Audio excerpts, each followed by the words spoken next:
So yun o, bye-bye Mindanao Star. Ano yun, rural tours. So yun, mula Davao City bumiyahe tayo ng 90 minutes. Talagang ano no, exact lang talaga yung time. Ngayon ay dito na tayo sa may Sonnenberg para ma-witness yung Sea of Clouds. Tara, akita tayo. Wala nang paligoy-ligoy pa. Pamasahe 165 pesos, entrance fee 50 pesos only. Tapos yung pagkain dito panigurado parang mas nasa mga 150 no. Natigil din pala sila. O natik yan mga yan, mga ano yan, mga nag ano yan eh, sunrise catching. Tapos Sea of Clouds. Ayun oh. Sikwati 50, native coffee, juice, iced tea, suman. Okay, let's go. La ano, ganda no. Oh. Diba, sabi ko sa'yo, ganda rito eh. Oh. Tapos itong lugar na to, mas ano nila, mas pinaganda. Dati hindi yan ganyan eh. Ngayon mas pinaganda nila. Parang ito yung attraction dito sa custom ko lang. Oo. Hindi, meron pa doon sa taas. Akit pa tayo dito.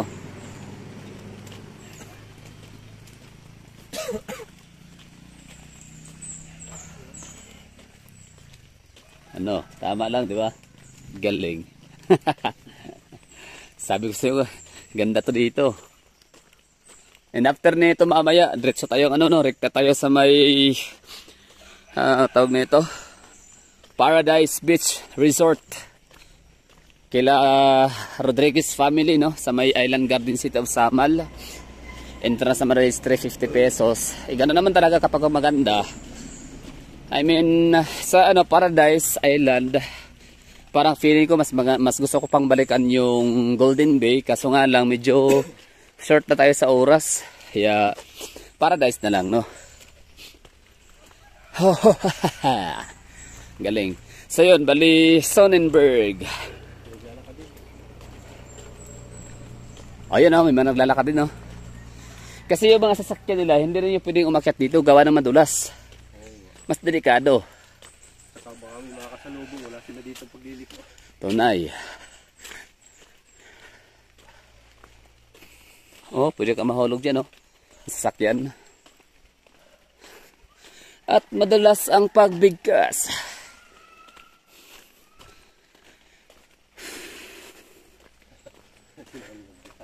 Ha? Oh, naka-high heel? Ah, hindi pala.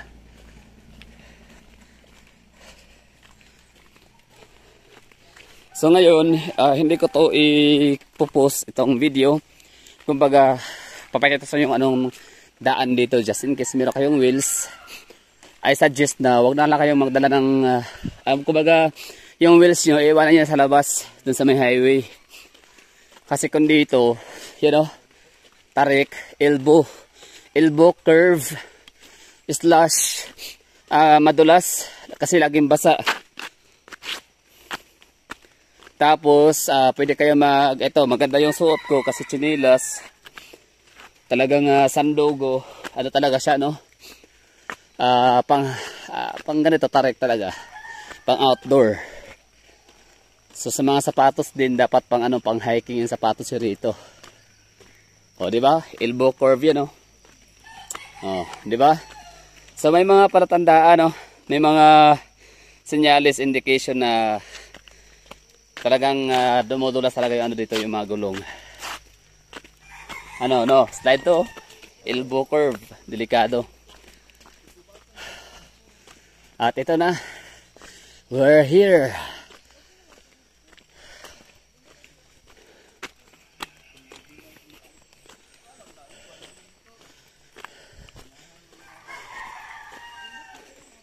Tapos dito naman may pagkain dito, no? Meron silang tsokolate, suman, tsaka nagsiserve sila ng breakfast.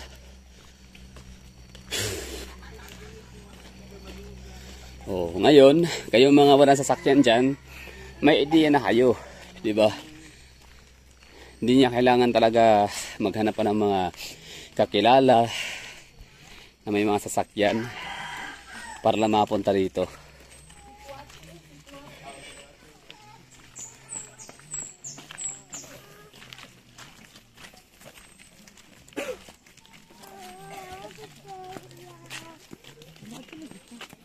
May aso yun dito ah.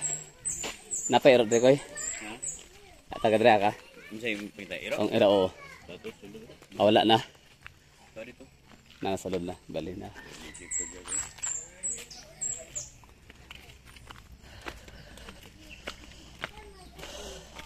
At madulas ang pagbigkas. Pero kailangan tumalo ng mga labi kong ito. Baka sakaling marinig ng libo-libong Pilipino. Ako'y taga-Kalento, ang batang Mandaluyong na ngayon nakatira sa Antipolo, sa Masaklolo, sa mga hip-hop. Pwede ka retrito, pare-rentrip lang. Entrance fee 50 no? Alright. Ayun, meron silang breakfast dito. Tsaka CCTV. Free lang si Kwate o coffee. Or coffee. Si Kwate or coffee. Libre na. Ay, buing. Alright, tapos ito, available breakfast meals. Top silog, to silog, long silog, bang silog, pork silog, chick silog, sisilog, corn silog. Chick silog, ako ay nahulog. Nilalang niloko, alam mo na sikrito. Ayan, haladogyo. Laki yan, mga 3 kilo lang naman ang ano, mababaho sa iyo pag nakagat ka yan. Galing. O ano na, ladies and gentlemen, mahagala. Sea of Clouds, di ba? Hindi ko to babarikan talaga tong lugar na to kung hindi siya maganda, di ba? Kung hindi siya worth it.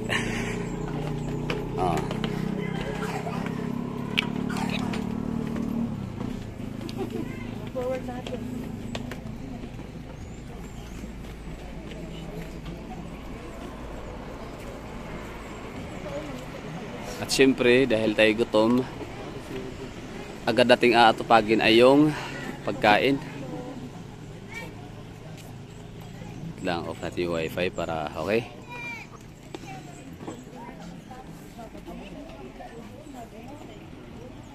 Yun, oh, ganda oh. Ganda ng view talaga ng Davao, no? Davao City pa rin to ha. Kapag nasa aeroplano naman tayo, tanong na ito. Oo.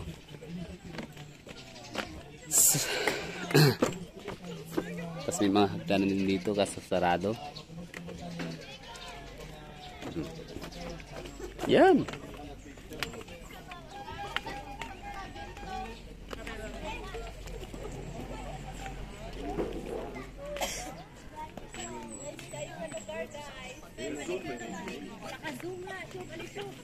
Di ba? At least naabutan pa natin, no? It's never so late na dumating tayo ng alas 6:07 ng umaga. At nakuhanan talaga natin yung ano, yung Sea of Clouds na although hindi man siya ganoon kakapal and at saka ano, nakaangat na si Haring Araw. Yan 6:07. Dapat kasi talaga alas 2 kami umalis kanina kaso nga lang medyo natagal, no, sa natagalan sa kwentuhan. Oo, tapos ako pinagtimpla pa ng nanay ng kape kaya yun. Okay lang din at least hindi nakatulog. Okay, so ito yun, no. Ulitin ko ha, how to get here in Mountain View sa may Marilog District, Davao City na walang sasakyan. So all you have to do is you have to go to Ecoland Transport Terminal, tapos maghanap kayo ng bus na bound to Cagayan de Oro City. Tapos ang sasakyan ho niyo ay wag ho yung non-stop kasi hindi po yun hihinto rito, kundi doon kayo sa regular trip. Ibig sabihin po nung regular trip, pag once na pumara kayo, pwede kayong ibaba. Yun. So, ang maganda kasi nitong Mountain View na to is along the highway lang talaga siya, no? Kapag kababa mo ng bus, yun, lakad ka lang konti, gaya ng ginawa ho natin. Yan lang, no? Diba? Nag-i-enjoy sila, oh. Tapos meron silang mga kuy. Ano? Ganda, no? So itong mga ganitong mga lugar yung hindi ko nakikita sa mga sticker stamp or ano man tawag dyan, yung parang sa City Tourism Office natin, no, sa Davao. Pero siguro tama, may nag-comment kasi doon, Amazing TV, no? ikaw yung nag-comment, di ba, na dito sa Davao City, parang hindi kasi talaga natin na top priority or pang top tier, or ibig sabihin parang hindi na masyadong need yung tourism natin dito sa Davao kasi ano tayo no, agriculture and industrial is enough na para makapag create tayo ng napakalaking GDP ng ating city. Kaya okay lang no, kahit wala nga turismo, marami pa rin income. Malaki pa rin yung ira ng ating syudad. So, pero para sa akin, kung kaya lang din naman, di ba, why not, no? Kumbaga, aim high for the brighter and better future, di ba? Bakit natin, why settle for less? Ayun, tama ba yun? Why settle for less? Ibig ko sabihin, kumbaga, kung bakit tayo mananatili lang sa mga agricultural, kung pwede naman siyang gawing tourist spots, tama?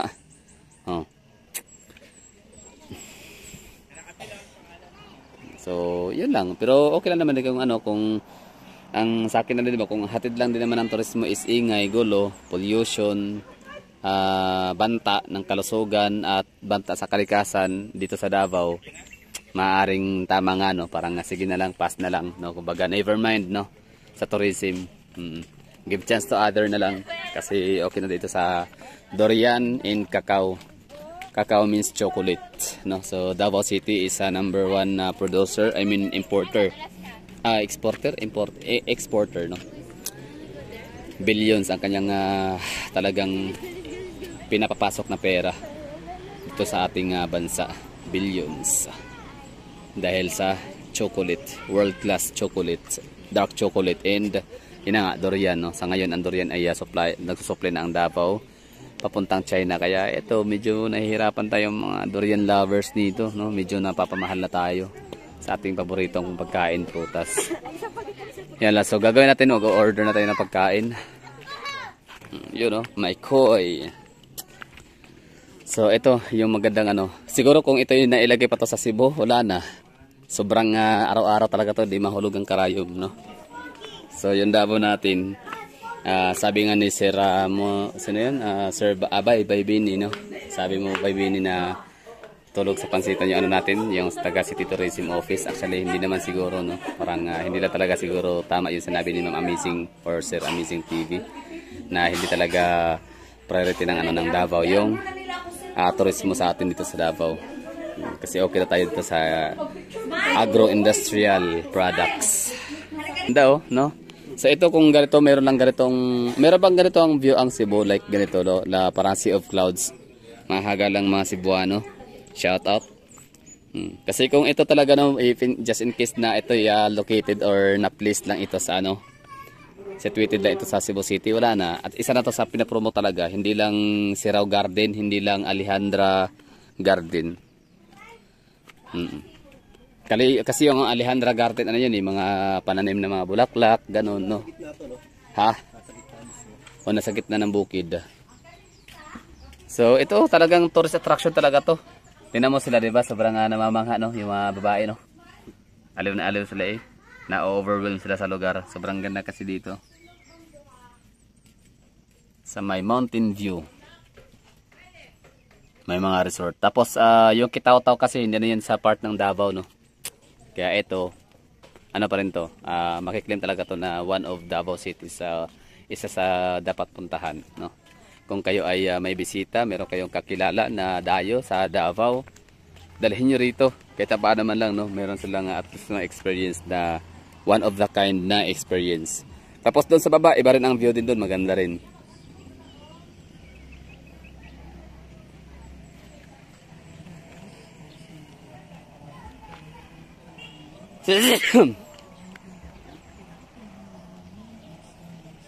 So, solid yung natin, pagpupuyat. Hindi na tayo masyado hindi na tayo natutulog. Gawa nung no? Kung matulog kasi tayo, magigising tayo ng mga alas 6. So, babiyahe pa ng 1 hour and a half. So, mga alas 8 tayo makakarating dito. So, wala siyang saysay. Para saan pa na pupunta ka dito kung hindi mo rin naman maabutan yung Sea of Clouds. Kasi pagka alas 7 na ito, alas 8, wala na to. Mag-feed na yan, mawawala na yan sila, no? So yun lang, ha, at maganda na naman to. Kumbaga tayo mga Davaoenyo, tayo mga taga rito, tayo lang yung magpo-promote ng ating mga pinupuntahan, fiflex natin, no. So ito na nga, fiflex ko to. mountain view of Davao City, Marilog. Galing no, di mo maisip lang na parte pa siya ng Davao, no? Sobrang layo ng binahe, di ba? Pero Davao pa rin. Nasa Bangoli yan. Davao City. Ito, Davao City pa rin to. Marilog District, Davao City. Davao City pa rin to. Oh, kaya nga paggagawa ka ng mga katarantaduhan dito. Saan ang mga building dito? Doon sa kabilang bukid. Kapag gagawa ka ng katarantaduhan dito, talagang hindi ka basta-bastang makakalabas o huli ka kagad. Kasi lahat ng lahat ng mga entrance and exit point ilalak yan, sarado yan lahat, checkpoint, di ba? Oh. Radyo lang eh. Kaya nga yung one timer lang ako i-share ha. Naalala mo yung yung mga kailan ba yun, mga 2010, 9, basta yung may Chinese na kinidnap sa Manila for ransom. Oo. Tapos ngayon, ang ginawa nung Chinese, parang sinabi yan sa mga kidnapper ba yun na, although hindi ako sigurado ito sa kwento ko nito ha, pero pwede ako i-correct, no, sa senaryo.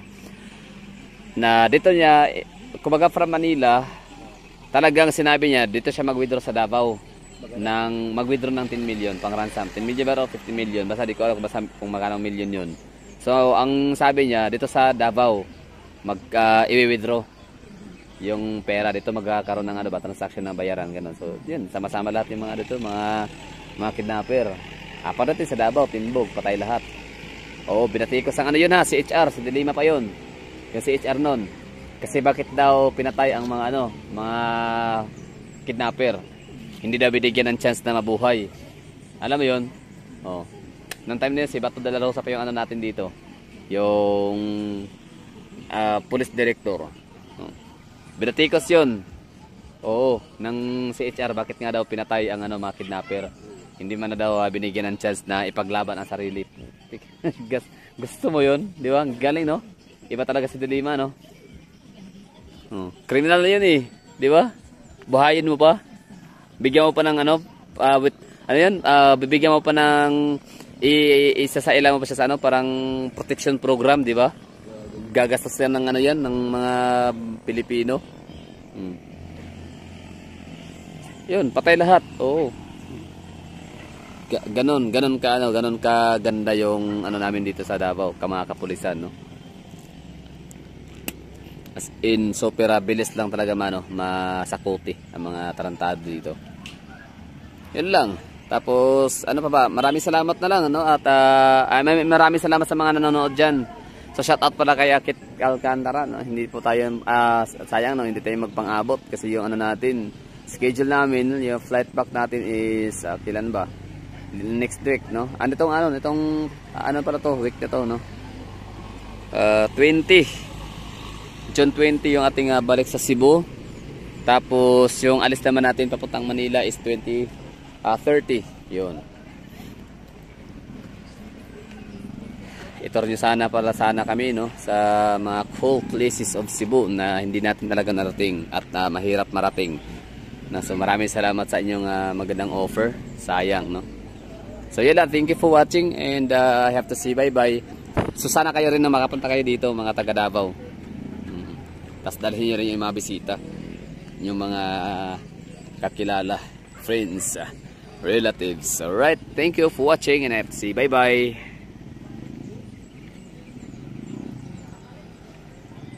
Shoutout rin pala kakabay sa nag-invite sa atin sa may Big Bang Food Park. Hintay nakapunta, gawa nung Vista View kasi yung lugar natin napakalayo nun sa may downtown. Kaya hindi tayo pang-aabot.